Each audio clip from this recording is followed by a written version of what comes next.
right, guys, we're back for another hour of the Chicken and Liquor Hour. We got the returning guest. Doc's the name is the new name. We got Doc in the building, and we got Keegs in the building. So, how's it going, fellas? Good. If I say anybody, I'm sorry. You okay? I dropped one.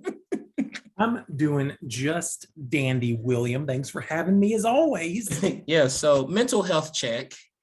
How are y'all mentally this? Well, first of all, for the people who can't see this, Keegan looks crazy as hell right now with a bottle of wine in his hand, no glass, a cat just walking back and forth. His hair is all over the place. So let's start with Keegs. How was your week and where are you at mentally? New father. New father alert, by the way, once again, new father alert. 3 months old, 98th percentile in her height, full head of hair, big ass head like a dad. Who knows a baby's height? A baby's height, really? Yeah, I mean, for they just keep track of it. Well, you're out of your element here. All right. So was she the size of a champagne bottle? Probably. Yeah, she's bigger than that. Just a if little anything, bit. I'm starting to get good arm workouts holding her enough. I bet. But she's good.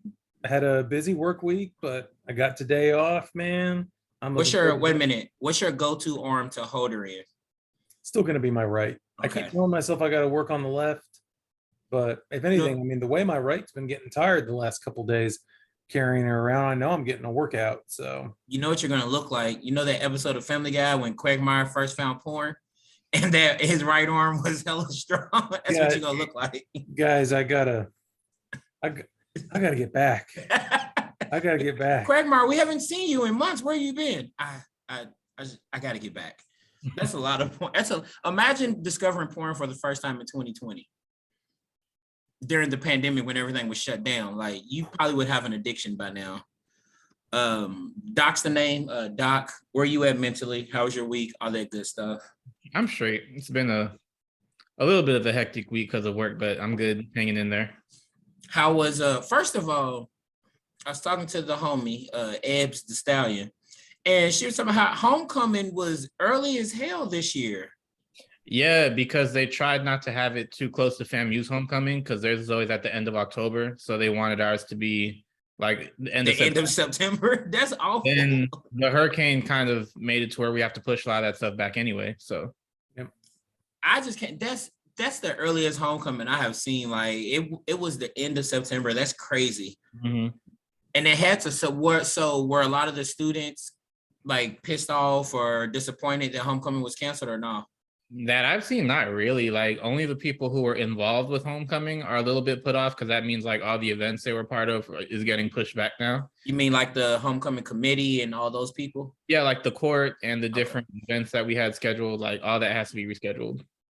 I will say, I'm not gonna lie, I miss being able to get a week off of work for hurricanes coming and then they don't really hit, but I don't miss when they actually did hit. And I was telling people here, I said, yeah, Floridians are different because unless it's probably above a category 3, they not really tripping about much at all. But the one thing about Tallahassee is all those trees that after the hurricane is hitting the power lines and then we're without electricity for a full week and it's still hot because it's September. I don't miss that part. I do enjoy that in Atlanta. There's no real extreme weathers for Atlanta. You know, like some areas get blizzards, get tornadoes, get hurricanes, earthquakes, like really bad thunderstorms and all that. But Atlanta, it's not really too extreme on the weather parts, to be honest. And now since, because you remember back 2015 or something, 16, when they had the snowpocalypse and people was sitting in traffic for like 10 hours, 12 hours, 16 hours. They don't play. If it's going to be flurries, they just shut everything down. They don't take no chances. Was that in Atlanta? Yeah.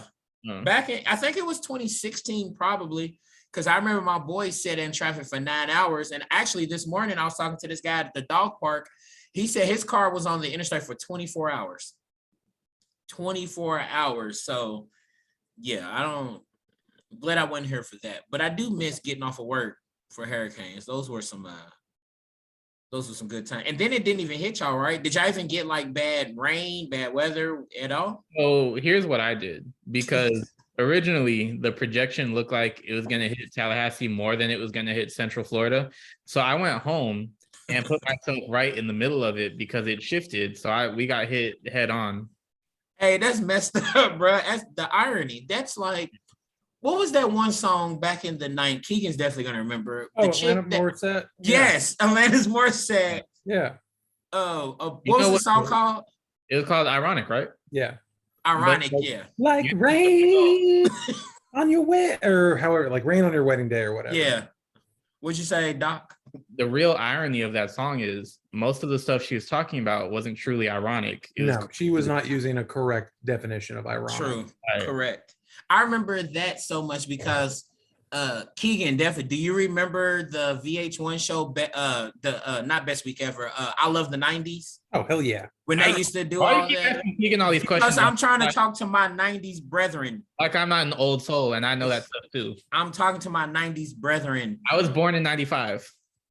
Yeah, we was born before the 90s started. Yeah. I remember I was there. I was honored. Look, Gen Z, quit trying to. No, I'm a millennial, not Gen Z. Don't let me in with those people.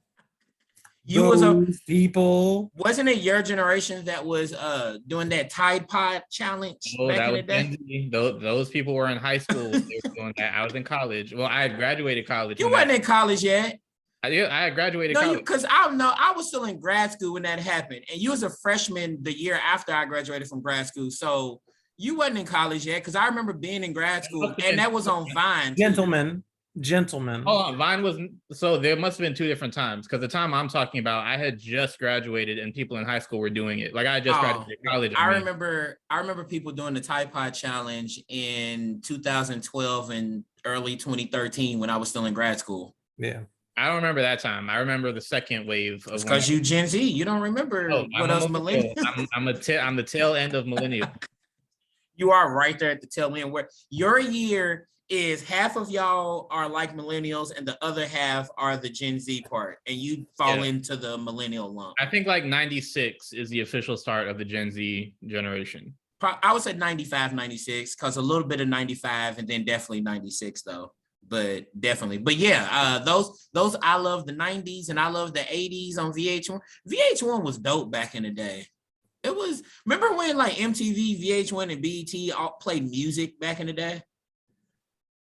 No. You don't. MTV, not so much. I remember VH1 and BET playing a lot of music, but not MTV. You don't. Oh, so yeah, I remember growing up. I mean, I don't know. I think by the time we definitely got to the late 90s and early 2000s, outside of like TRL, MTV had gone full like pop culture stuff, but that was what MTV2 was for. And then, the transition happened with that. But it was, probably what, 01, 02? Yeah, but then Fuse was like kind of filling in the gap. And that's like when I was in high school, I used to watch Fuse all the time. We didn't have that channel until I got older in like later high school or whatnot. When I was growing up, MTV had like Scarred and all those prank shows. Like I don't remember Scarred. Scarred was it was like showing people like wiping out on like skateboarding or roller skates and okay, I do remember that. Like showing their scars off. Yep. I remember Scarred then. Yep. And what was the one show? Was it Made? Is that what it was called? Yeah. Where they like you get some loser that wanted to be made into, well, I don't want to say loser. That's what it was though, yeah. They wanted to be made into a boxer or a ballerina, and they chimed out. Those shows was actually dope, and Diary and Cribs, and I missed them. Now it's pretty much just what, Ridiculousness and Teenage Mom. That's all it is now. That's a they play Ridiculousness like 23 hours a day on MTV. Like, that's wild. That's wild as hell. All right, 2 shows on that channel. All right, let's get our theme of horror, Halloween, October for the episode. We're gonna start off with some horror movie awards. The first one, and I sent y'all these, just a little bit before the podcast because I don't want to give y'all too much of a, the first one is the Michael Myers Award. This award goes to the person, organization, fan base, whoever, who never seems to die. They may look like they're dead and gone, but they always come back ready to start some shit. who for you gets the Michael Myers Award? And this is like any fan base. It can be across. Mm-hmm. Well, it doesn't have to be a fan base. It could be a person or an organization too. Correct.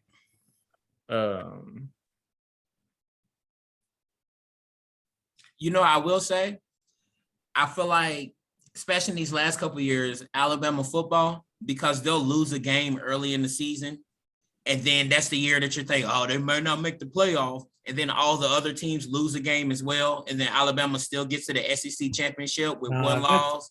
I think that's just become clockwork at this point. Alabama's going to have their little oopsie daisy loss in September, early October, but it'll be part of the trials and tribulation, and Nick Saban's going to right the ship, and they'll be right back in the championship. Like, that man, I think, has lost 3 games once since being at Bama. So that's crazy. And what was it? Probably his first year. I am forgetting about the first year then. So it's past that first year. Okay. I think they went like 7-6 their first year. Okay. So until I straight up see Bama lose to like a team they absolutely shouldn't. Because, like, you know, Ole Miss had their number for 1 or 2 years. Texas A&M pulled off an upset. You know, they had some years where LSU would have their number. You know, Auburn. But until I see them straight up, until like an out of conference team comes in, until we start seeing the true cracks form, I'm not counting out Nick Saban for anything at all. All right. So real quick, Nick Saban has went 6-6. Hold on, wait a minute. I'm looking at the wrong thing. Wait a minute, guys. I'm gonna get it. So I got it. All right, wins and losses. Hold on. Nick Saban has went 2-6, 12-2, 14-0. 10-3 was 2010 when they won the Capital Bowl versus Michigan State, and blew them out 49-7. 12-1, 13-1, 11-2, 12-2, 14-1, 14-1, 13-1, 14-1, 11-2, 13-0, and 13-2. So yeah, he hasn't lost 3 games since 2010, and that's the only time he lost 3 games since his first season in 2007. All right, so okay. That's like, so for me, I give the Michael Myers Award to Nick Saban. And I remember a couple years ago when they was like, he's probably going to leave Alabama, go to Texas.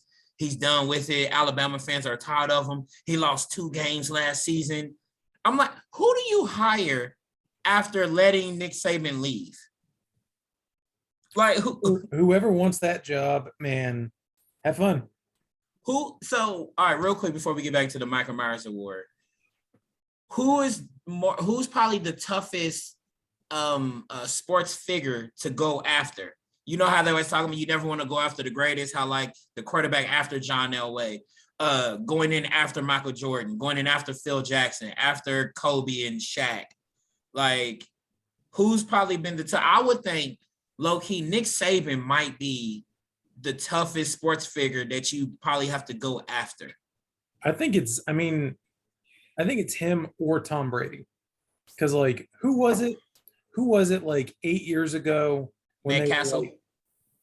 It was some sports, I'll use the quotes here, analyst who was like, Tom Brady is no longer elite. He is about to fall off a cliff, and he's won like 3 Super Bowls since then. Wasn't that what's his name on ESPN that left First Take last year and has his own show? Yeah, Max Kellerman. It was him. I can't remember. It was him. It was some asinine talking head. And so it was just that, like, Tom Brady, since literally since 2001, has been doing nothing but proving people wrong, whether as an underdog or as a favorite. Right. And of course, it's why, like, when he actually does lose, we relish it. It's the same. Like, I respect the hell out of Nick Saban, but I'm not gonna lie, I love when Alabama gets upset, or when they finally, like, that national championship game where Clemson beat them like 44. It was surreal watching that. Alabama doesn't lose like that. Alabama doesn't look pedestrian. But anyway, I just think it's like that man, like, they've broken it down where that man has straight up had 3 Hall of Fame careers. Like, yeah, he had the early New England, his mid New England, and then the end of it and going to Tampa. Like, he's had it, that he's been in the Super Bowl more then he's not been in the Super Bowl, if that makes sense. Yeah.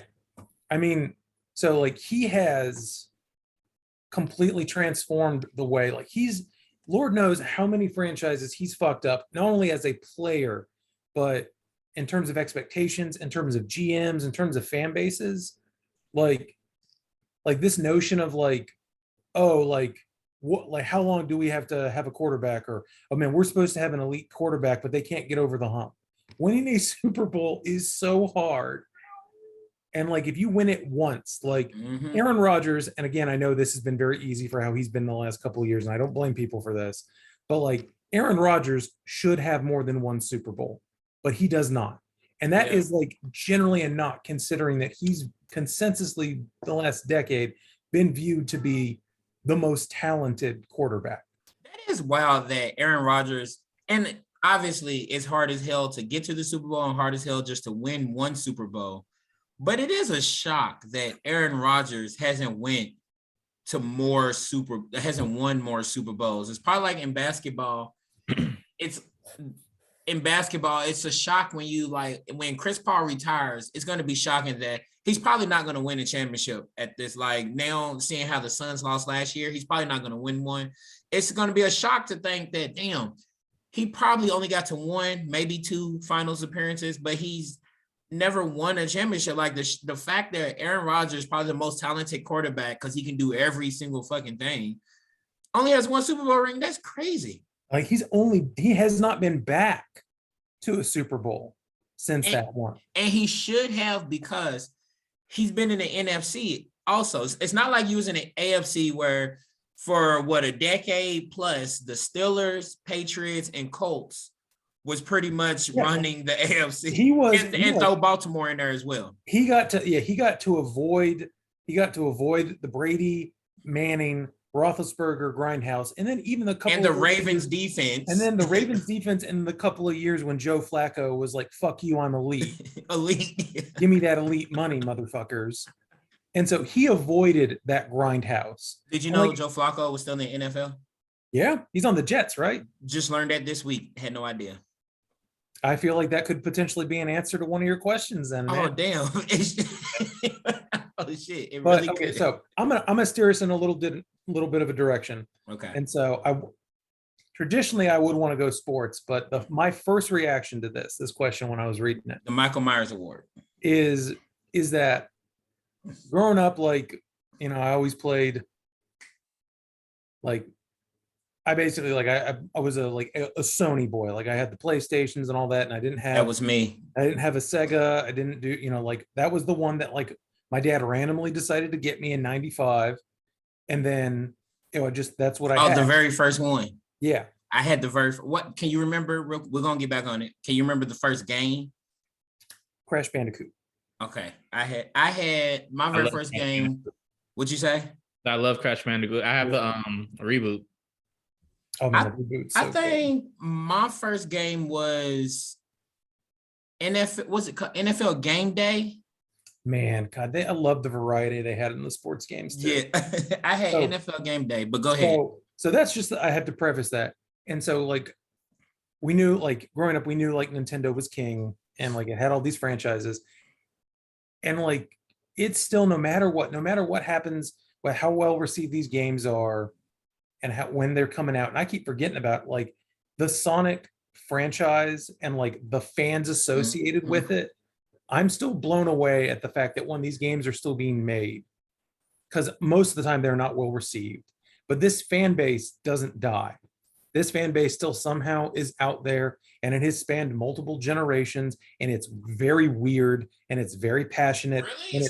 and it's full of, like, furries, and just, like, it's Really? like like Sonic is. You said Sonic? The Sonic, like, fan base is really weird. It's like you wouldn't think that this fan base that arguably hasn't produced, like, a mainstay hit since the 90s, outside of, like, maybe Sonic Mania, and that's it. And they'll be like, well, actually, there's been one or two games that have been decent, but, like, there's more misses than hits easily, and they're bad misses too. And it's just like, but they're still out here. Like they're still out there, and it's like so that's why they was fine with making the movie, like because they had that huge fan base then. Yeah, somehow Sonic, despite the fact like Mario has had hit after hit after hit after hit after hit. Sony has had all these like franchises and variations of mascots and all that, like Microsoft and Halo and even with Gears of War, like we get it, but like somehow Sega's just still out here beating this dead horse and ruining this, and this fan base is still like, yum yum yum, this is awful, please give us more. And I can't explain it. Like, I thought you were about to go in a different direction. I thought you were going to say like Nintendo keeps reinventing itself and coming back and like dominating in its own way. So, I mean, there's a way to talk about that, but like, I feel like Nintendo had a couple of home consoles where they just didn't sell well, but they're still hit after hit after hit. Yeah. And they were still just dominating the handheld market. And then they just kind of merged the two together now. And like the Switch is just like an incredible machine that combines both, that appeals to both these bases. And it's why it just kills with these numbers in these games. But like Sega just fumbled everything, and it's why they only make games now, and they don't even make good games half the time. Is there a Sega console like currently? Sega's been out of a console game since the 90s. Dreamcast was it. Damn. Who's probably number one in the console? PlayStation. If we're going by sales, PlayStation easily.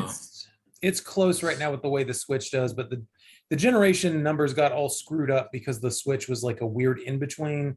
Believe me, William, we could have an entire podcast where I'd love to discuss these specifics with you. Where's Xbox sit today in popularity? It's an American console. That's it. Oh, okay. And maybe England, but like it barely exists in Japan. But if you try telling that to Xbox fans, they will swear it's like the best-selling, most innovative console of all time. Funny. All right, Jacory, the Michael Myers Award. So Keegan said Sega, which I understand that now after you explaining that, and it makes more sense why they was comfortable with making Sonic, not Sega, a Sonic movie. Because I was wondering, I'm like, I ain't heard much from Sonic, but that makes sense now. So he said Sonic. Who are you giving the Michael Myers Award to? So this probably isn't the best answer. I wish I had more time to think about this, but the first thing that came to mind was Kanye. It's like, just when you think he's starting to calm down or get a little more normal, he just was like, nah, I'm still here. I'm going to show y'all some shit. I'm still a free thinker. I'm still going to do what I want. Like, I'm just so tired of seeing his name in headlines. Like, I'm just tired. Are you shocked that it makes headlines still so much? Like, why do people care so much? Like me, and you know me, I was the biggest Kanye fan growing up. Like, I was the biggest Kanye fan, and I was a big Kanye fan probably until Yeezus is where it started to change. I was still a fan, but it started to change at Yeezus. And so when I see all these antics and stuff, like, to me, he's become the king of literally that saying, any press is good press. And he's leaned into, oh, they're not talking about me right now. I don't care if I'm saying something negative. I'm going to say something. So you're not shocked that people care this much still, like that it makes headlines? Nah, because like the stuff he says, he gets more and more outrageous and inflammatory every time. Like every couple of years, he just ups the ante. Like his latest tweets dissing Jewish people for no reason. It's like that came completely out of nowhere. Now, there are some people who like are closer to him that say he's been like that. He just never voiced it. But this is the first time he said anything like that publicly. So like, yeah, it's gonna make headlines. Did you hear that? I saw that he was on an episode of LeBron's show, The Shop. I heard about he was saying so much outrageous shit. They was like, nah, we can't post this at all. So imagine it could have been a fire episode with a lot of other great guests, and they're just like, we got to scrap this because this dude Kanye is saying some crazy shit. But I guess for me, I'm probably just thinking about the music aspect, I guess then, and I forget that since he became Kanye Kardashian, he really just became a celebrity in that, like in the sense of just famous just for being famous.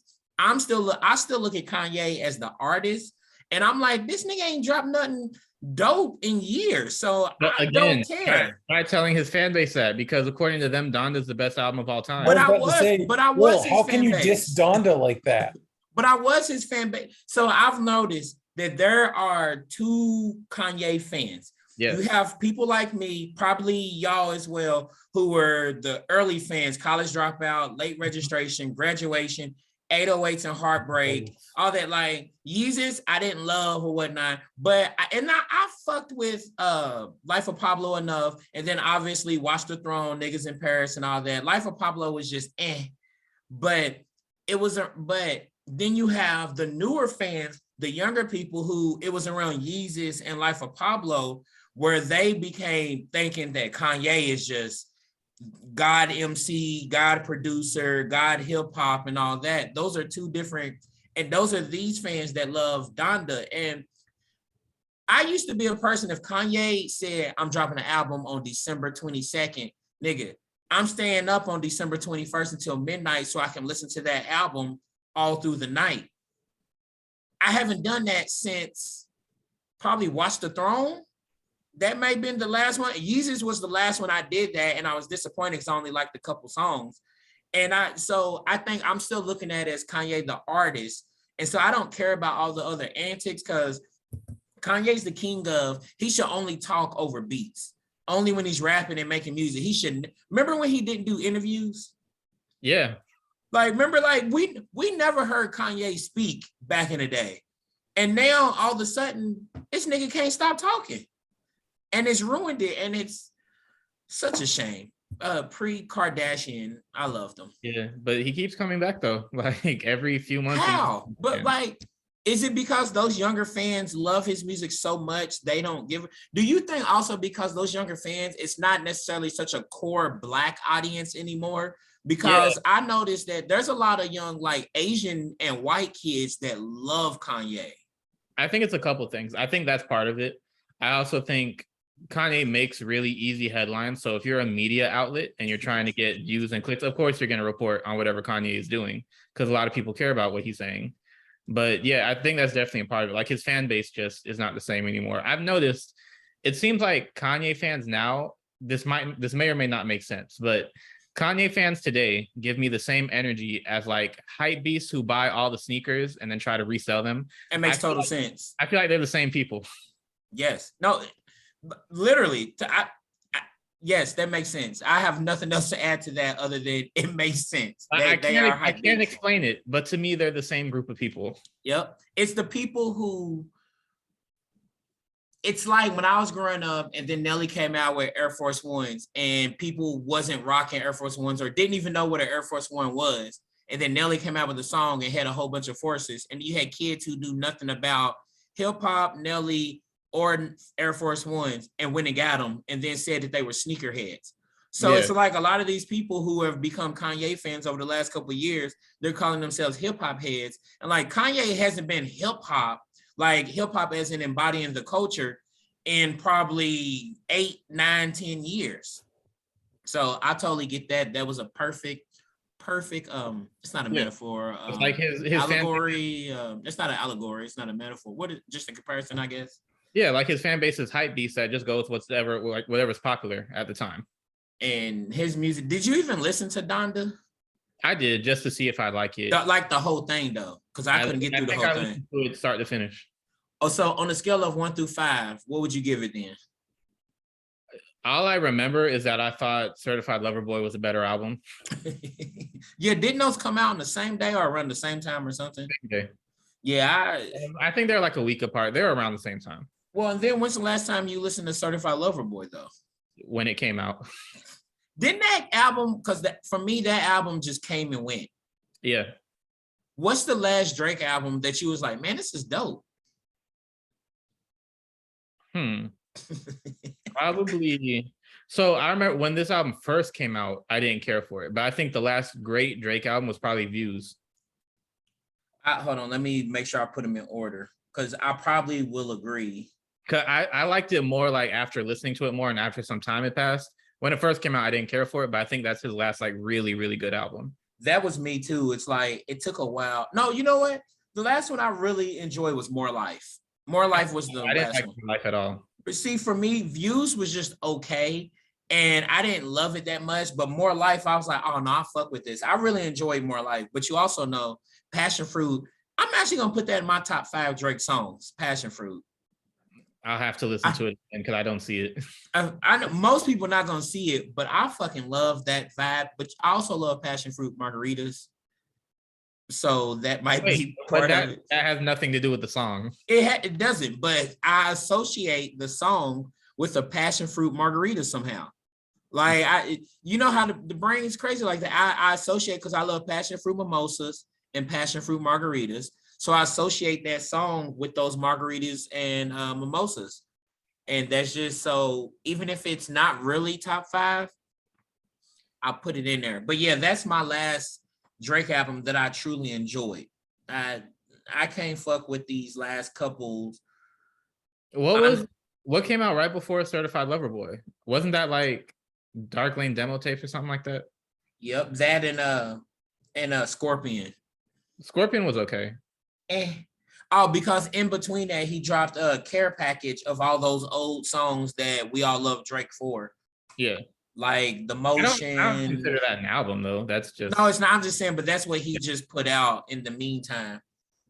But I feel like Drake's at a point where he's trying to figure out who he is musically now. And like I'm not hating on him for trying to be different. Like with Honestly Nevermind, he's trying to do something totally different. And I love artists that try to evolve and try to be different, or not try to be different, just trying to evolve their music and not put out the same shit over and over. Like I appreciate that.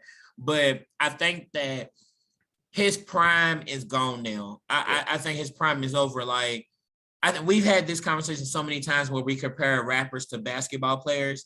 And like, you know, I've said before, like Drake and LeBron, the difference is LeBron has almost been in his prime his entire career. Mm-hmm. And now Drake, I think, is out of his prime. And he can release, look, Drake can release a dope song here, a dope song there, a good feature here, a good verse here. But I think him dropping a fire album, that's a thing of the past. Yeah. I don't see it no more. It's funny. I completely forgot about what was the name of the album? Thank You, Never Mind.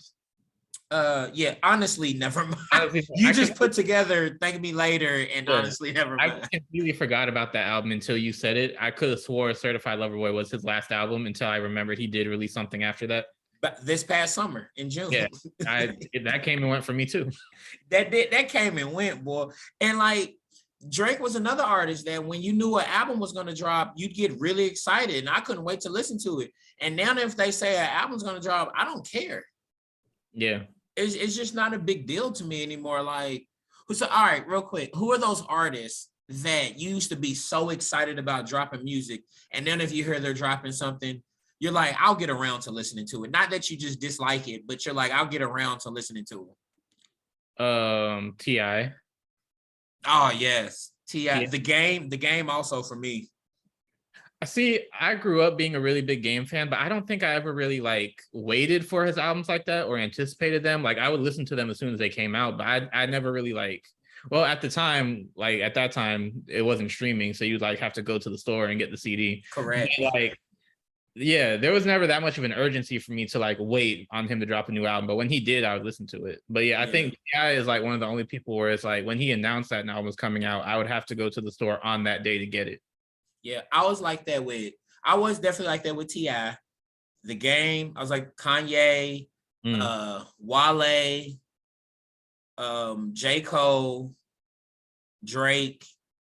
I would throw Jay-Z in there, but if Jay-Z announced he's dropping an album in November, I'm actually still gonna be pumped for that. Only because like he's dropped good music over the last couple of years, good verses. Fucking 444 was actually really dope. And what's crazy is when he announced 444, I wasn't that excited because I thought he had lost it. I'm like, man, it's my favorite rapper ever, but I just don't think he got it no more. Then I listened to that and I had to apologize. I'm like, my bad, bro. Like, because before that was what, Magna Carta? Mm-hmm. And Magna Carta, I didn't hate, but I'm like, this ain't Jay-Z though. Yeah. Yeah. So I was a little disappointed, but yeah, so I'm not gonna put Jay-Z in there at all. All right. So you gave the Michael Myers Award to Kanye, which Kanye and his fan base of hype beasts. Kanye, his fans of hype beasts. All right. The Get Out TSA Award, which is dedicated to Lil Rel who worked for TSA and saved. You hear Keegan being a father in the background, by the way. But Lil Rel in Get Out, this is dedicated to him who came and saved the day at the last minute when you thought shit had hit the fan. And my guy Daniel, I ain't even gonna try to pronounce the last name because I'm not gonna embarrass myself. Not that hard to say. You know, you don't have to try to be better than everyone all the time, Doc. Anyways, this is dedicated to him. So, Jacory, who do you give the Get Out TSA award to? I need an example first before I answer that, because that kind of sounds like the Michael Myers award still. No, someone to show. So I looked at it as like someone who's clutch. So you can compare it to like Kobe, LeBron, MJ hitting a game winner, or somebody who even someone you didn't expect to show up, but here they are. So you can even look at it like in that Giants and Patriots Super Bowl when David Tyree caught that ball when it looked like Eli Manning was about to get sacked. So even that as well, or you listening to a song and a rapper that you didn't expect to drop a fire verse, drop the verse and like, oh shit, this was cold. Or even going to see Get Out, I had no idea what to expect. And that movie was, I'm like, damn, man, something when you leave and you're like, damn, that was really good. I wasn't expecting that. Okay. There are a couple. I was like that when I ate lamb for the first time. I didn't know what to expect from lamb. And I'm like, lamb is fire. This is delicious. I didn't know it was going to be so good. So shout out to lamb. So lamb probably gets my Get Out TSA award. Okay, then I'm going to give a special shout out to this. I guarantee you can't guess what I'm about to say right now. I'm going to give a special shout out to Abbott Elementary for saving sitcoms and being one of the best shows on TV right now. Ooh, no, that's a good one. I like that. That is a really, really good. First of all, I don't know if it saves sitcom because there's a lot of sitcoms I enjoy, but not in the past like 5 years though. Modern Family was my shit. But when did that end? Less than 5. What's it? 2020? 2020. Yeah, but that had been on for like 12 years, and that was becoming. Okay, yeah, true. Yeah, like Big Bang, Modern Family, Brooklyn Nine-Nine had all been on since like 2010 or something. So I get it then because those was from like a previous era. Yeah, and we're in a whole new era, so I get that. Plus, they're not forcing any type of thing on the show. They're not forcing comedy. They're not forcing diversity. It just feels natural. Yeah.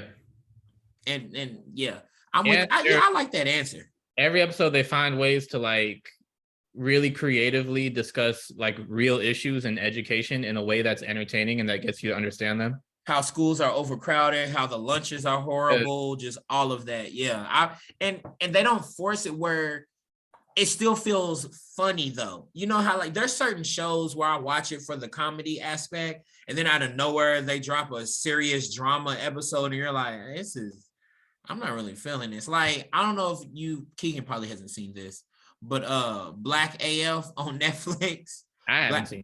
Black is for why I knew Keegan hadn't. I watched the first episode of that.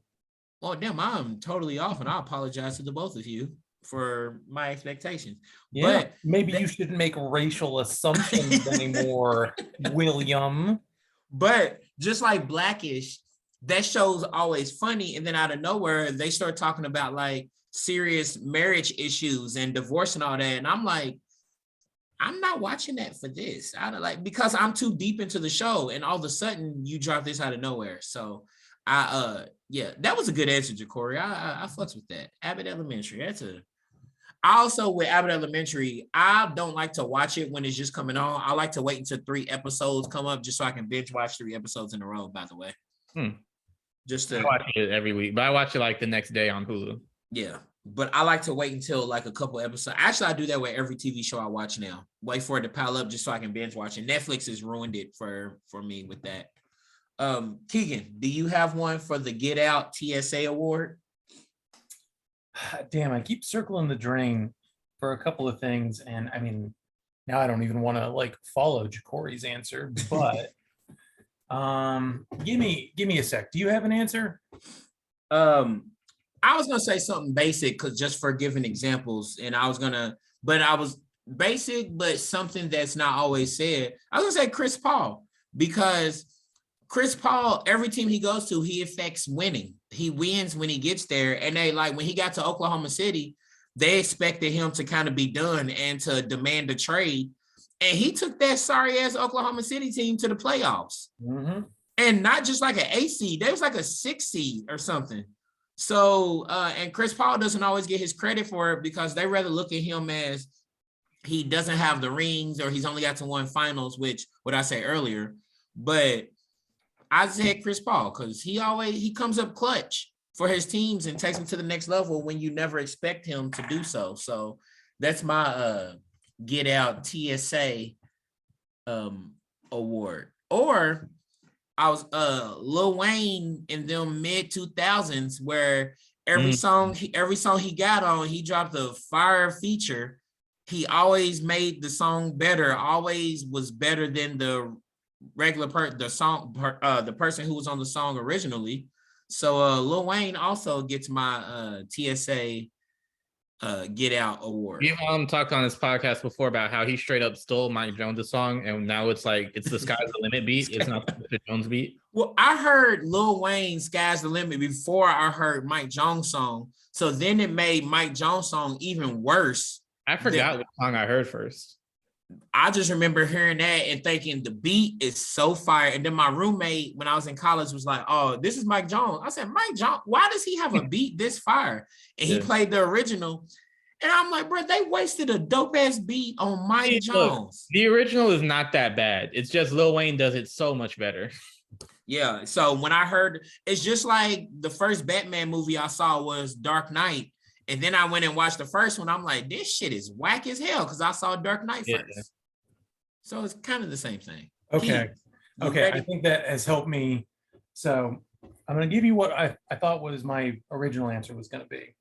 And it's more low key. So let me look up and make sure the guy's name, I'm getting the guy's name right. Okay. So any and all know who Paul Walter Hauser is? What start up, nigga? What start over? What? Oh, yeah, I know that's a white ass name. Paul Walter Hauser. Okay. No. All right. Any of y'all seen Richard Jewell? No idea what you're talking about. Okay. How about I, Tonya?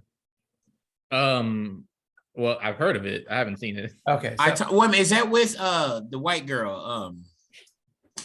Yeah. About the skater, the ice skater. Margot Robbie's in it. Yeah, Margot Robbie. Okay, so basically he's a straight up character actor. And after we first saw him, like we knew he was in Richard Jewell because he plays Richard Jewell, but he's in I, Tonya, and he actually ends up playing the guy who like basically hires the person and like starts the whole ordeal and thinks he's like a badass, but he's just so utterly incompetent. And in like every other role he's in, he plays just like random low-key comedic roles just coming out of nowhere. And then you can go back and you'll see him, oh damn, he was in this thing for like 30 seconds and he steals the scene. He was in I Think You Should Leave. Have either of you watched that, the Tim Robinson sketch thing on Netflix? I know what you're talking about. Yeah. It's not for everyone. It's super stupid and weird. I love it. He's in like a sketch that's like a couple minutes long and I think it's just incredible. He's in a Cobra Kai and he's very good.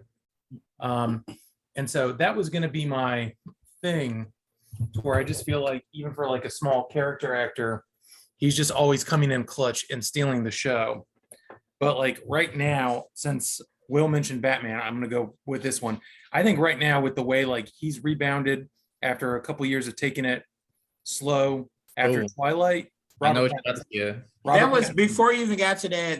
After you said Margot Robbie, I was about to say I also nominate him as well. So we was on the same track.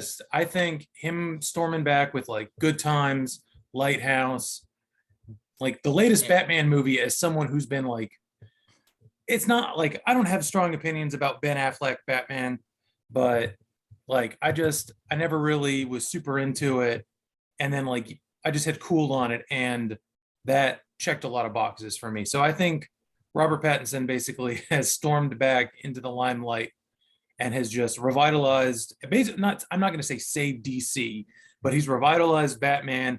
He's come out with a couple of these A24 like art house flicks and has like reestablished his name as a respected actor, where he's been super legit. I wouldn't even say reestablished. He established because we only had Twilight at first, and I thought he was just one of those type of actors. And probably what's the other dude's name that played the werewolf in Twilight? Oh yeah. Oh god, that guy hasn't done anything. He's what I thought Robert Pattinson would have been, to be honest. But Robert Pattinson, he's a fucking dope ass actor, and Good Times was dope as hell. He's like, back in the day, they would talk about like Gucci Mane. All right, hear me out. They would talk about Gucci Mane. I know where you're going with this. Because there's like, he picks the dopest beats. Like he picks the best producers and all of that. And Robert Pattinson, he makes sure to work with like the best directors and great stories and all of that. And that's how I kind of compare the two. Like he's like Gucci Mane in that sense, where Robert Pattinson knows how to pick a good story, good writers, good director, and all of that. And Gucci Mane knew how to pick a dope beat, because he knew Gucci Mane's not the best rapper, but if you pick a dope beat and you know how to ride the beat, right, then and your fans gonna love you. So I kind of compare them to in that sense. So I hope that makes sense. So, all right, next award.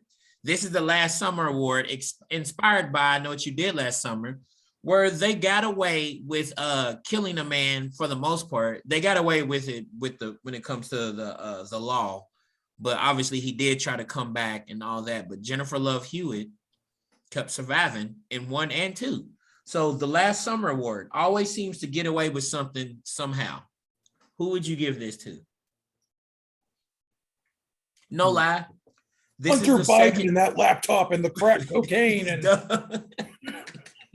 I felt like Donald Trump. That man is. I mean, I feel like that's the easy answer, but it's also still one of the most correct ones. Because like, I swear, everything that keeps happening, I got friends in group chats being like, this feels different, right? And I'm like, until I see something, man, it's not like I don't care, but like they're like, I don't believe it. I don't believe that something is actually going to happen. He's like Teflon. He just keeps getting away with it. Like he's like, and I saw a headline today, and it was like he's being subpoenaed by the January 6th committee. I'm like, okay, sure. When I see it happen, that's when I'm gonna believe it. Also, my other nomination was sports with Larry Brown, who could lose and lose and lose at different teams and still get a new head coaching job. Actually, not just Larry Brown, football, basketball, MLB coaches, period. They recycle the same old coaches over and over and over, and they could suck at 3 different teams and still get another job. So sports coaches, that's the answer I'm going with. So my answer is going to shake some tables. Let's talk about Here he goes. Talk about Brett Favre and him stealing welfare money from poor people in Mississippi. Yeah. Well, I wouldn't say that he's getting away with it, though. It just now came out. So I feel like we'll see a year from now if he gets away with it. Oh, well, never mind. Hold on. Never mind. I forgot we all forgot about his other scandals until the pictures, the text messages. Like even just now, like I still remember reading about this like a couple years ago about how some scandal. And so like this is just the first wide break open thing. Yeah, that's finally happened with this. There were rumblings of it for a while, and already I'm not going to be surprised if like he tries to go the political route, because he's already trying to be like, I'm the victim here, and like cancel culture just getting out of hand and trying to do this, and like someone's going to whisper in his ear, man, like, hey man, like a position's going to open up in Mississippi for as like a state senator or a senator or like a member of Congress, and you should run. Look what Herschel Walker's doing. Look what Tommy Tuberville did. Like, and he like his CTE rattled brain is gonna go, yeah. Because where am I? Yeah. Them Herschel Walker ads is out of control. And then especially, I don't even know if y'all hear all the ones I hear since I'm in Georgia. These shits be popping up all the time. And I'm like, he a wild boy. And these voters are like, yeah, I'm gonna vote for him even more now. Like, I don't get it. What's up with y'all in Georgia? Y'all, I ain't from here. And I'm in Atlanta. It's a little bit different than the rest of Georgia. So William can't relate. I'm gonna say that. So that was a good one, Ja'Cory. I fucks with that. Also, another thing to add on with Brett Favre, he got away with always sitting out a training camp and saying he's gonna retire, and then wait until the end of it to be like, nah, I'm gonna come back. I feel like he did that like his last 3 years just in Green Bay. Yeah. And then they finally got tired of it. And he kept getting away with it and coming back. So Brett Favre was a good one. I fucks with that. Keegs, you got one? I mean, I got 2 or 3 people running around in my mind. The one person I'm going to leave off this might be my clown of the year.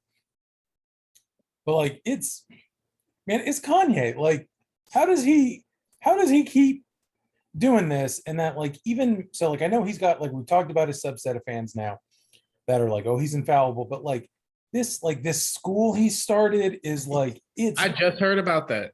This school, and like I found out about this like a while back, and I'm like, this is like, it's his former pastor, and it's like overly religiously, like, it's just like it's they got to sign NDAs. It's major cult vibes, but it's also like major, oh, this is just weird ass rich people clout chasing and doing what they want. Eyes wide shut parties. They'll pay $20,000 a year for their kid to go here and think that, oh, it's going to look real good, and it doesn't matter because we'll pay for the best tutors on the side anyway. They'll take the tests that they need to, and then we'll pay for them to go to a school that we want them to go to. And so like, and then like, it's just even like it pulls into where like all the other like famous athletes or stuff that are within his circle with like just, and then like just his fashion stuff and how he keeps getting away with this. Like the man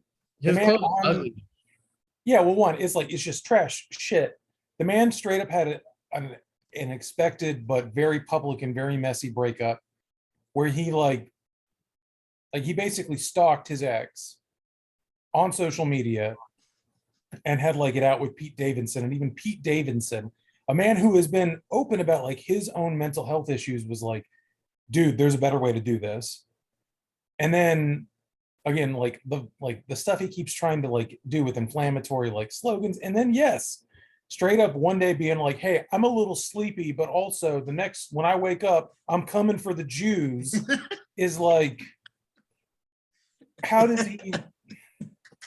Also, the worst part, low key, was him calling Pete Davidson Skeet Davidson. Like that was your insult for him, bro. Like I know you're way better with your insults than Skeet Davidson. You remember just like a month ago, Kanye had it out with Adidas, and a whole bunch of people from the community were like, let's boycott Adidas in support of Kanye. I'm like, did you forget who this is? Like all the times he's turned his back on us. Like, why should we? Every blue moon he comes out trying to say, I'm a black man, this and black, but you usually don't fuck with black people at all anymore. So what are you even talking about? Only when it's convenient. Little Skeet Davidson. Kanye could be a lot of these awards. Yeah. Which takes us to the next one, the It Clown of the Year Award, which Kanye is an easy. Donald Trump is another easy one as well. But I'm trying not to go for someone so obvious. Mine is Ime Udoka, head coach of the Boston Celtics. That's a great one. Who not even that everybody's going straight to her. You don't cheat on me alone. I don't know nothing about that relationship. They could be in an open relationship for all I know. But dog, you're the head coach of one of the most legendary franchises in sports history. And you're a black head coach of a Boston, the most, I ain't gonna say the most racist town, but the most aggressively racist town, because they're aggressive as hell in Boston. So it makes everything seem worse. I mean, they're also like probably the most historic racist town too. Yeah, probably most historic racist town. And you fuck it up after going to the finals in your first season as the head coach, and you have 2 young all-stars, and one of them, Jason Tatum, is probably a superstar franchise player. You have what any other sports coach would want in any sports: football, hockey, baseball, soccer, basketball, whatever. And you fuck it up messing around with someone who works for the organization, not just messing around with it, because at first they was just like it was consensual, and it probably was consensual at first. but it sounds like this dude started being aggressive and wilding out. You mess all of that up, and you have a team that could win the championship this year. Like, you came within 2 games of winning the NBA championship in your first season. And you're married to Nia fucking Long, who is not only fine, but she has been just a dope Black woman in Hollywood since I was a kid. And you get your first head coaching position ever as a Black man for the Boston fucking Celtics while married to Nia Long for public consumption. Nigga, you got everything. Like, what else? As just a man, what else would I really want if I have a nice job as the Boston Celtics head coach, paying nice, and I get to basically coach Jason Tatum, one of the best players under 25 or 26 in the league, Jaylen Brown, those two, and I'm married to Nia Long, who is a beautiful woman and a dope actress and who is very successful in her field. Nigga, you is the it clown of the year. That was a good one. Also, I was scrolling on my phone. My bad. Hold on. I'm sorry, but that felt like a Skip Bayless rant. What I just went on. that just now not thinking about it, that felt like a Skip Bayless rant. My bad. Go ahead, Jacory. I was scrolling through my phone, not because I wasn't paying attention, but I was looking for material to answer this question. But my pick for the biggest clown of 2022 is, we were just talking about him, Herschel Walker. For one of the most embarrassing political campaigns I've ever seen. And that's saying something in a year where Dr. Oz is a candidate. Yeah. You know what's wild? Remember back in the day, who was the wrestler that became Minnesota's governor? Jesse the Body Ventura. Like, these politicians now make him look like, oh, he was so sane, like he was a great politician. Him and Arnold, man. Like it was wild back then that Arnold was running, and now look at all the fucking weirdos. And Herschel Walker said that COVID got here because China pushed out all the bad air over to America. Nigga, what? And then like this whole thing now with the woman he paid for an abortion for, he was like, oh, she's lying. And then she produced a receipt and a get well card signed by him. But, also, like, who gives a get well card to someone who just had an abortion? That is wild though. I'm not gonna lie. I'm not gonna say any names, but somebody homegirl grew up with, got an abortion at 15. And right after her abortion, her mother took her out to eat, took her out for a manicure, pedicure, bought her a bunch of clothes to tell her, like, congrats, like, we're going to do better now. Like, that's kind of the same thing with Herschel Walker. No, what I'm saying is, like, giving someone a get well card makes it sound like they just got over a cold, when this is so much more than that. And he just gave her a card like it was like, I don't know. I'm glad you got over COVID, basically. Yeah. And then the fact that he lied about it, and his whole campaign is based on being against abortions. And when the public found out about it, he ended up getting he got even more donations to his campaign. At his best fundraising day, he's gone up a couple points in the polls. Like, did you see how his son put him on blast though? Yeah, I saw that on Twitter, and now they're using that in those political commercial attacks now. Because I saw he posted it on Twitter and all that, and I'm like, and now he's trying to dismiss that and be like, oh, my son is a leftist. And if you know anything, no, he's not. Like, if you know anything about his son, who is also a piece of shit, yes, like, he straight up is, like, he's pretty much on the MAGA train too, but he's just also like, oh no, I guess our policies align, but I hate my father for all of these reasons that you should know about. And people are like, That's right. That's why now attack ads don't matter at all. Like, the attack, because now when it comes to politicians especially, and it probably has always been like this, but now I'm older, I see it. It's like a fan base. It's not like a supporters or what people want better for the country. Like people who support Herschel Walker are his fans. They're just like people who support Kanye West, people who supported R. Kelly, and all of this shit. Like it doesn't matter. Herschel Walker could come out and stab somebody on TV, and he could be like, "No, it was a leftist," and they'll be like, "Yeah, I fucks with it. Yeah, it makes sense, Herschel," and donate even more money. So you see how good he stabbed that guy? Right? That's why he was a touchdown machine back in the day. That is, it's just scary to think that, because us kids, when we're watching our favorite athletes, we're not thinking anything else other than them as athletes. But to think that, damn, it might be a lot of these Black athletes that think like Herschel Walker. Or do you even think Herschel Walker really believes all this shit? Or is he just trying to be a politician and wants to win? Yeah, I think he might be a conservative guy, but I think it's more about just saying whatever's going to get Republicans to vote for him. Correct. Yeah, I think like his base may be very conservative, but all this extreme shit, he probably don't even believe it, but he knows the more extreme he is. I mean, you can tell he has no idea what he's talking about by how he talks about COVID and whatever thing he was just talking about with like what the bulls in the pen or whatever. What was he talking about? I don't know what the fuck he was talking about. You can tell he doesn't know about these issues for real, but he's just saying whatever, will get Republicans to vote for him. It's scary. Keegan, you got your clown of the year? I mean, we talked about so many clowns, but and I mean, he's in the news, right? Like, it's Elon, man. Like, how is this fucker like? I mean, he was also a good candidate for keep getting away with it, man. Like, I mean, this man has fallen. How many kids and baby mothers does he have? I mean, okay, and so like this is a tangent, and we'll go in on like truly the weirdest thing. It's not even about him. That absolutely bothers me is like the news of his fucking like father marrying his stepdaughter. And it's just like, and there's like a 50-year difference or something like that. Mm-hmm. It's gross. Like it's beyond gross, but you're just like, oh, this is clearly where he gets it from, where he's like, oh, well, like population decline is a severe issue and it's up to us to and like, motherfucker, like you have 9 kids from all these different women or something. Like, I'm not sure if that's the correct number.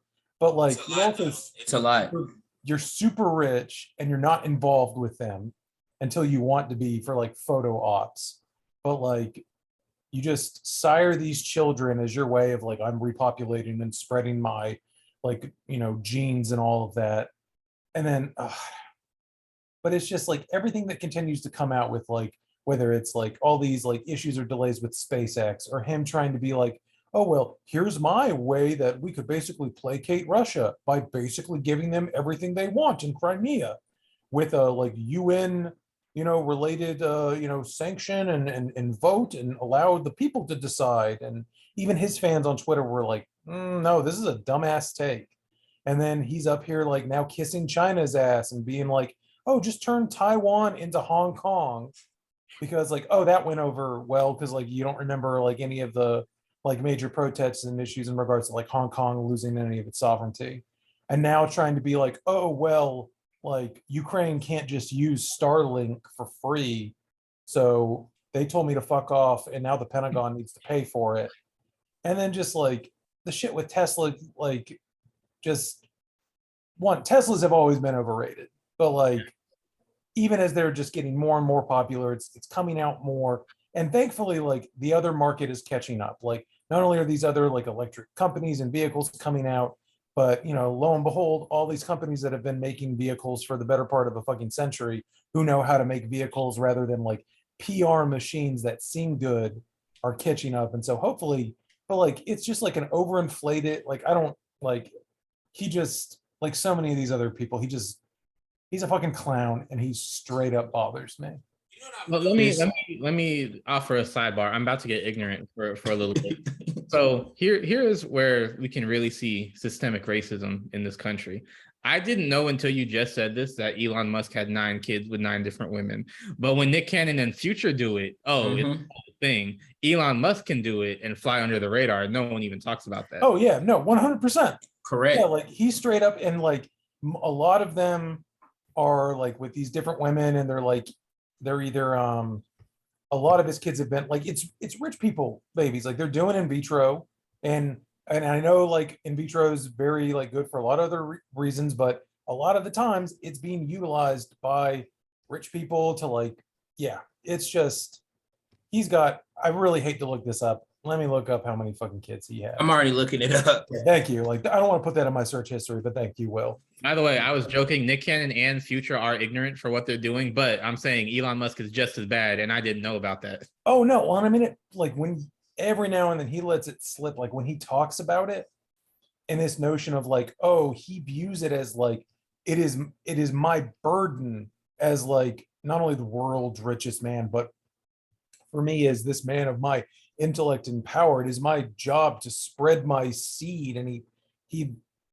shockingly probably has not quite a godplex, but like No, I think he does. yeah. So you get what I'm trying to say is that like they have this weird, conception of like what they need to do to like populate the earth, but it has to be like their good stock to do. It's just like, Well, he has 9 kids. oh God. And one crazy part is he welcomed twins back in November 21, just 1 month before the arrival of another child with another woman. Yep.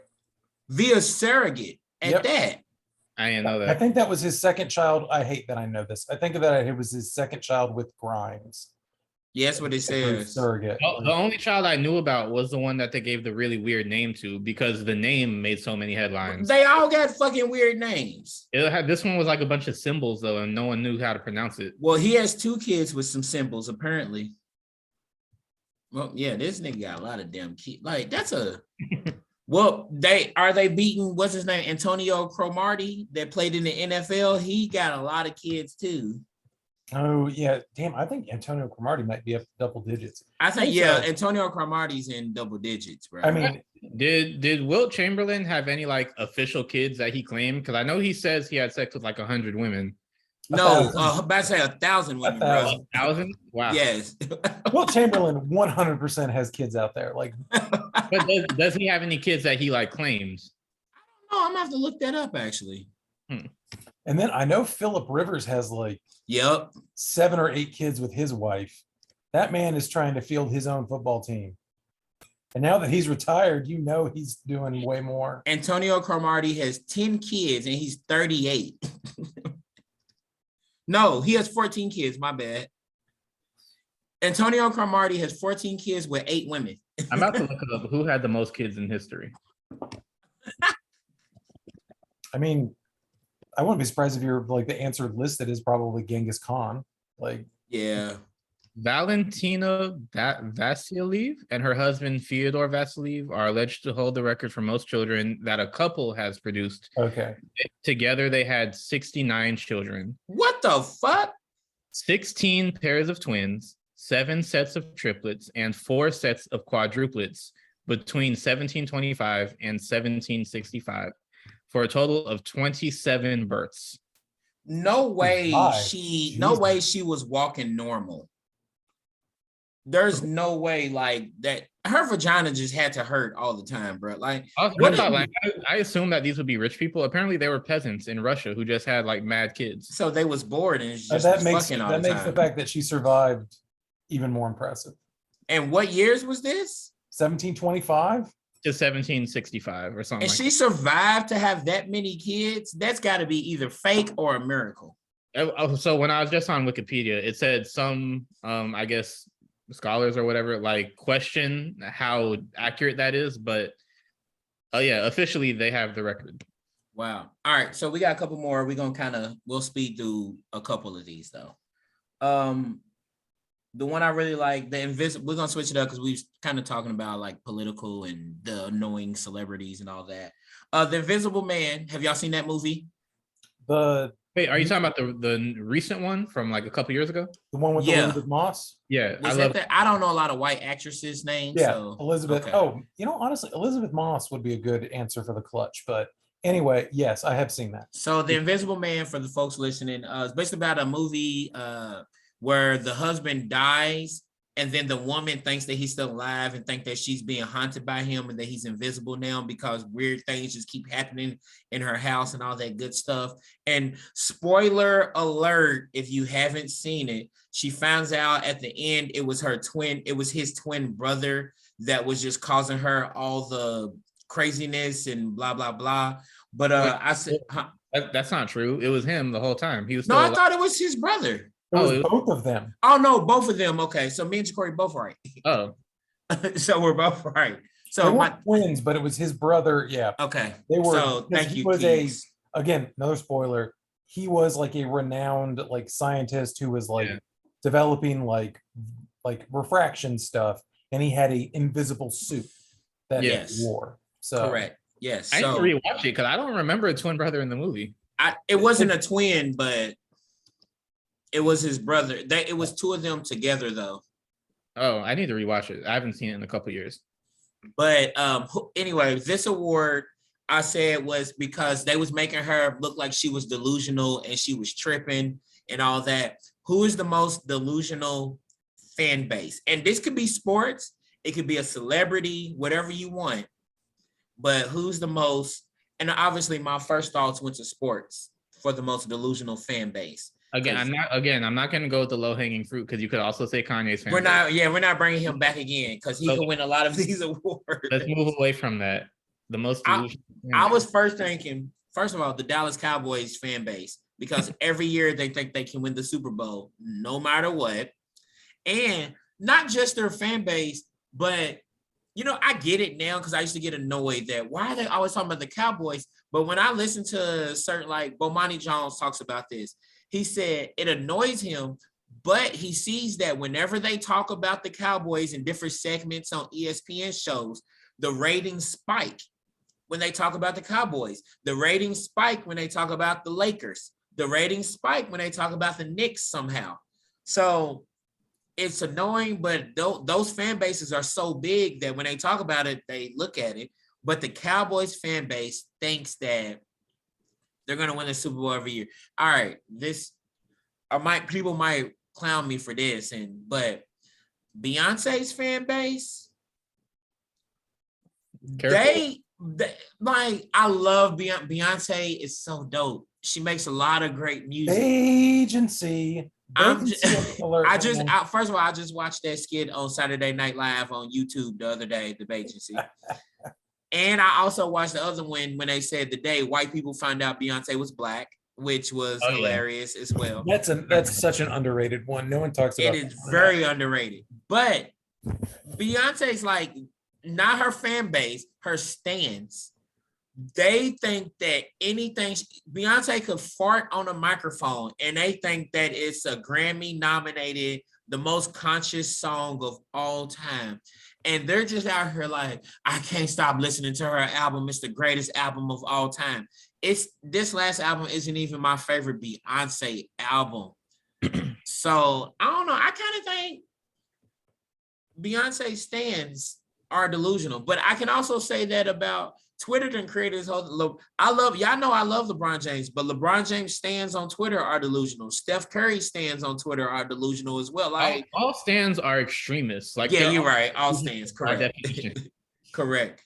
But yeah, like I'll just go with the Dallas Cowboys fan base. I'll stick with that one though. Okay, I almost said the Knicks fans, but I think they're aware.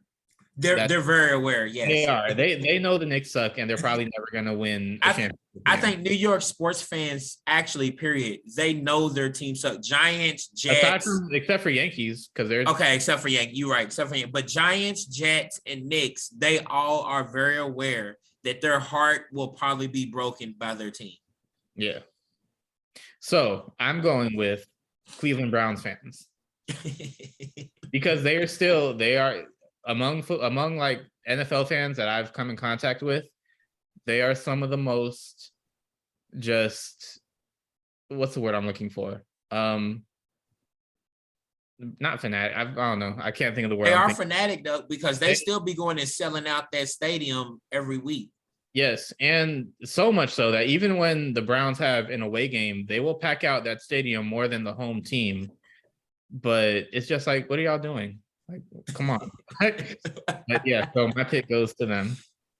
I'm with that. Yeah, because it shocks me, especially football fans.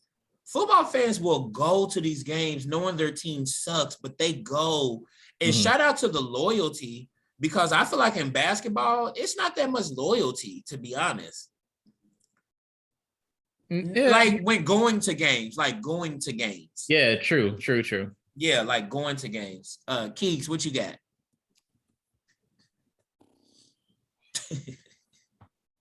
I don't know at this point, just because it always keeps seeming to pop up. Because I was thinking about Brooklyn Nets fans. Oh, that's a good one. But I think I'm gonna. Not a lot of them, but yeah, I think I'm gonna hone that in even further. And man, just Kyrie fans, man, like what is going on there? Keeks, on a scale of 1 through 5, with 5 is hella annoying, how annoying is Kyrie Irving to you? And then you answer too, Ja'Cory. So he doesn't pop up all the time, which is crazy considering like how right. He has the potential to be a legitimate NBA star. I don't think he's a star anymore. I think he's still a star, because if he wasn't a star, he wouldn't get this many headlines. That's you know what? That's fair. That's fair. But I think he could be a superstar. But like it's a solid 4. Like when he pushes those buttons, he is an immediate 5 for me. But like he's just a solid 4. Do you think? And I'm not trying to be funny, but do you think it has anything? And I know you. But do you think it has anything with white people and that he's black? Because I will say early on, I was trying my best to support him, like, no, they tripping, blah, blah, blah. But the more and more, I was like, all right, nigga, like, you tripping, you getting on my nerves. So, I mean, like. And I'm not talking about you, I'm talking about, what do you think, white people? I don't think that, like, that is always going to be something that you're going to have to consider with something like that. When it is a opinionated black athlete trying to talk about issues, I think Kyrie's issue is that he is very much in that 16, 17-year-old mindset where he is a contrarian, but he wants to be that big brain, like free thinker and all that out there, who's like going to these like off-kilter sources, and he's surrounded by yes men. I know more than y'all. Than y'all. He wants to be that like smartest person in the room, but like, oh, but I've done my own research, and like I'm not listening to the masses because I've opened my third eye. He's very much Aaron Rodgers, to be honest. I was just about to say that. So there's things like that, and the stuff with him that it's not only like the flat earther, when that came out, like that was amusing for a bit. Yeah, it was amusing. And then he kept kind of doubling down, but then he backed off of it, and he was like, all right, let me just keep my head down. But then stuff with like. But hold on, he also tried to say that we were silly to believe he was being for real.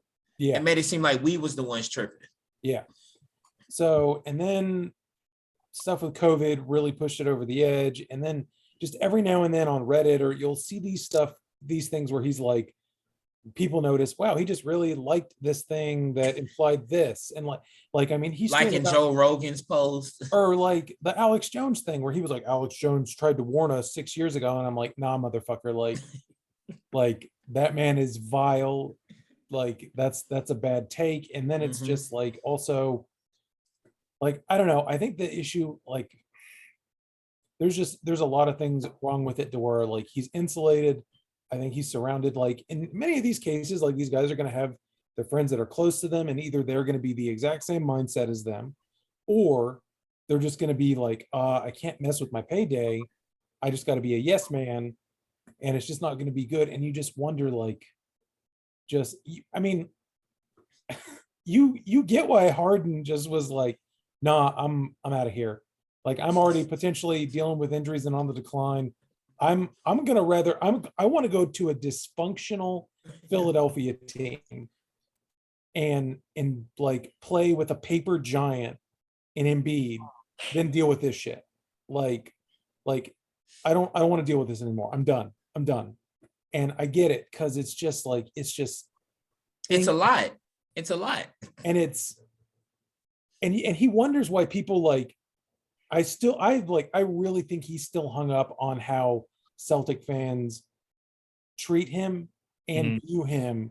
But at the same time, man, like what have you done since making the like outside of LeBron's block? Like that is truly an iconic moment in sports history. And that was you. And here you were trying to adopt I'm the next Kobe Bryant. I want to be the Mamba mindset and all this. And then like you are not that guy. You aren't that guy. Hey, I want to throw this out there. Keegan was also one of those people that was hard on the I hate LeBron, he'll never win. Oh yeah. I've told Will this so much. And like back when I was on Facebook and you get those memories and I would see these asinine, stupid ass posts I would make making jokes about that. And I like looking back on that, it's not like my biggest regret, but I missed out on prime basketball with just LeBron enjoying yeah.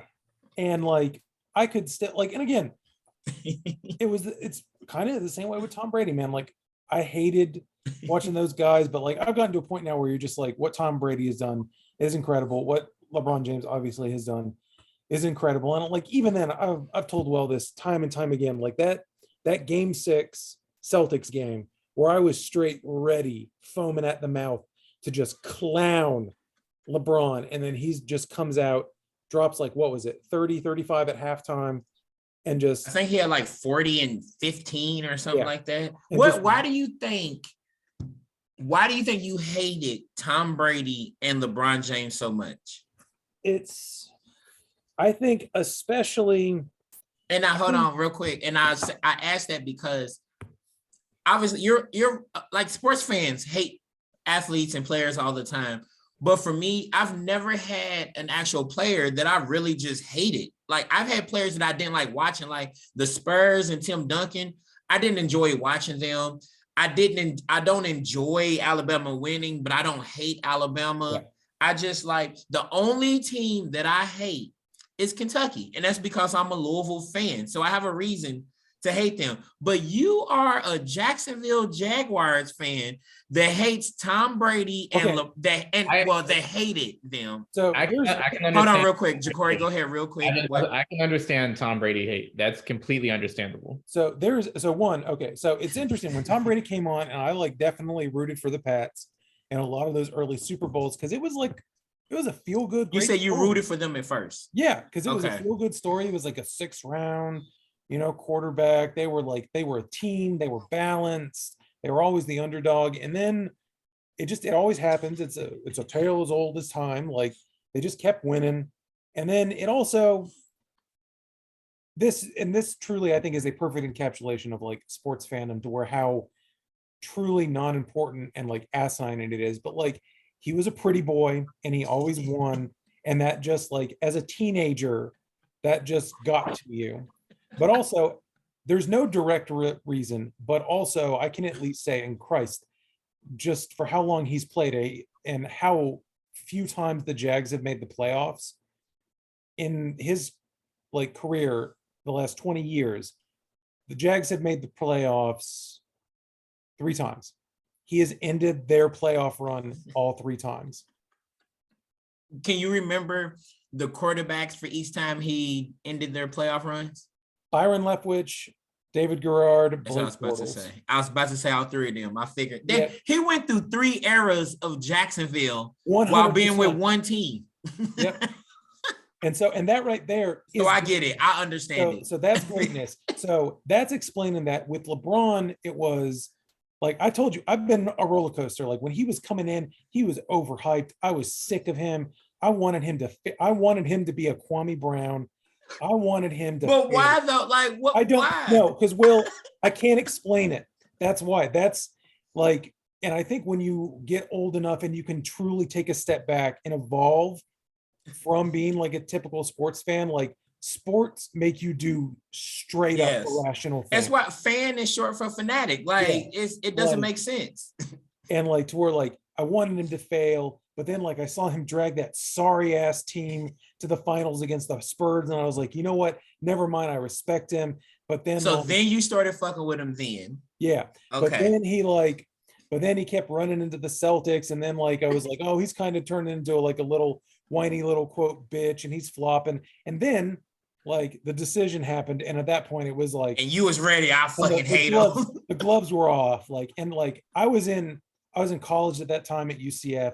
I knew God knows how many Heat fans that were already insufferable because they were Heat fans. So we're Like, hold on, my bad. So were Miami Heat fans like insufferable, annoying, and all that? Are they actually like that? Because I don't know a lot of like true born and raised Miami Heat fans. for what the franchise had like accomplished outside of like the Shaq, Dwayne, like in like, yeah, we have all those great memories of them in the 90s, but they never accomplished anything. Correct.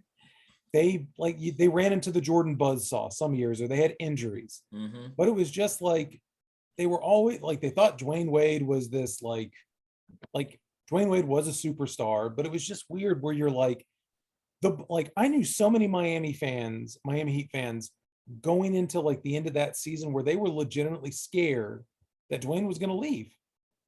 They're like, that was they actually really thought.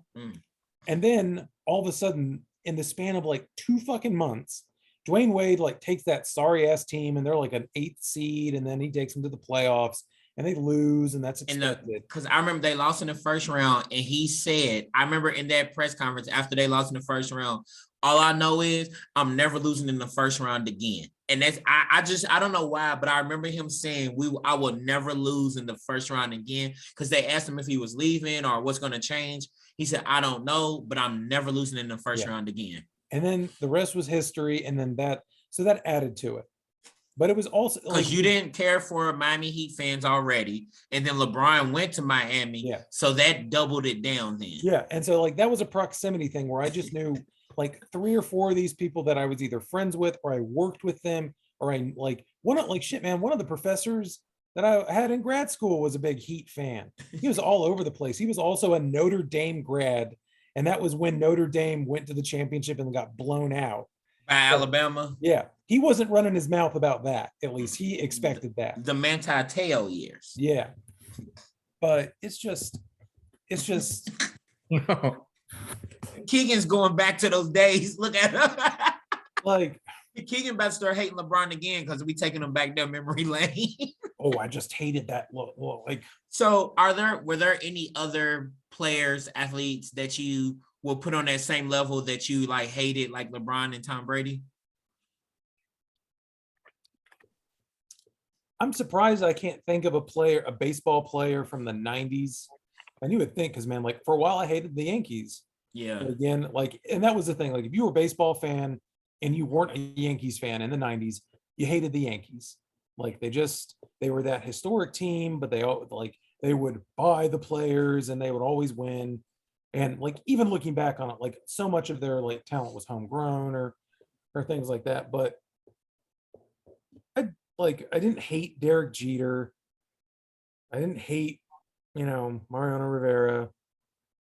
Like, yeah, like I just can't think of a. So it's pretty much Tom Brady and LeBron. Yeah, even when like baseball, like white baseball purists especially try and talk about like Barry Bonds now, like when Barry Bonds was breaking that record, I was like, I had a bet with my dad and I won money off of it. I was cheering him on and all that. Like, I don't hate Barry Bonds. I didn't hate Mark McGwire, Sammy Sosa for disrespecting the game.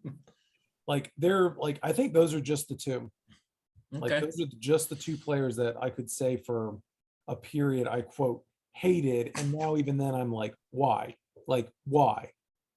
I will say, I don't know if I hated the Lakers, but I was a Sacramento Kings fan. So probably, and I was a big Chris Webber fan. So I probably did hate the Lakers because they kept winning and they kept beating the Kings. So I probably did that. Especially in a couple of those series, man, where it was chippy and controversial. Right. Shaq Kobe years, I probably hated the Lakers. That's fair. Like, that was during a period where I didn't like the Lakers, but I just really loved Shaq. I was just all over the place where I was like, I fucking hate the Lakers, but God. And I never hated Kobe, but I didn't become a Kobe fan Yeah. until after Shaq left and when he was like doing it by himself. And that's just from, I've always been a person, I like the wild, wild west when it comes to sports. I'm the person that I don't mind if a new team wins the championship every single year. I don't like these dynasties and I'd rather three-peats. have that. Yeah. Yeah, I like when when you have no idea who's gonna win it. Though, Yeah. like when Kevin Durant was with Golden State, I hated those years. I didn't hate Golden State because I liked all those players, but I hate when you go into the season realizing this team's probably gonna win it. Now, there can be a couple favorites, but that's better. I want it where it's like there's 5 or 6 teams that can win the championship this year. There's 7, and in the NBA right now, we don't know who's going to win it. Like, it's a lot of different teams. So I like it like this better. But so I think that's why I kind of hated the Lakers at that time. Because like I said, I was a Kings fan, Chris Webber fan. And I hate when this team's most likely going to win the championship. It makes boring TV. It's just boring content. All right. We've been on this one for a long time. We're going to end this segment. I do have 2 more, so we may move it to the next segment or whatnot. I wasn't expecting this one to go this long, but you know how it is. Chicken and Liquor Hour. We be right back. Are we still going to? Oh.